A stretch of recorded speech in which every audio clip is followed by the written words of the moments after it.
నమస్తే, welcome to 99 TV. నేను జ్యోతి. Updates చూద్దాం. నీట్ పేపర్ లీకేజ్పై విచారణను సుప్రీంకోర్టు గురువారానికి వాయిదా వేసింది. ఈవేళ విచారణ సందర్భంగా ధర్మాసనం కీలక వ్యాఖ్యలు చేసింది. పేపర్ లీక్ అయిన మాట వాస్తవమేనని, లీకేజీతో ఇద్దరు విద్యార్థులకే సంబంధం ఉందని అధికారులు అంటున్నారని పేర్కొంది. కానీ ఎంతమందికి చేరిందన్నది గుర్తించలేదని చెప్పింది. అన్ని జాగ్రత్తగా పరిశీలించాకే తీర్పు ఇస్తామంటూ విచారణను వాయిదా వేసింది.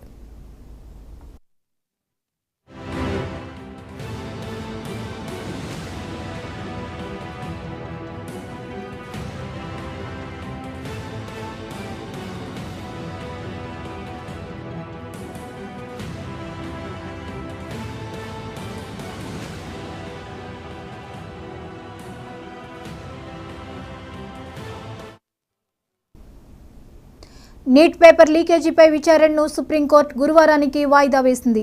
ఈవేళ విచారణ సందర్భంగా ధర్మాసనం కీలక వ్యాఖ్యలు చేసింది. పేపర్ లీక్ అయిన మాట వాస్తవమేనని, లీకేజీతో ఇద్దరు విద్యార్థులకే సంబంధం ఉందని అధికారులు అంటున్నారని పేర్కొంది. కానీ ఎంతమందికి చేరిందన్నది గుర్తించలేదని చెప్పింది. అన్ని జాగ్రత్తగా పరిశీలించాకే తీర్పు ఇస్తామంటూ విచారణను వాయిదా వేసింది.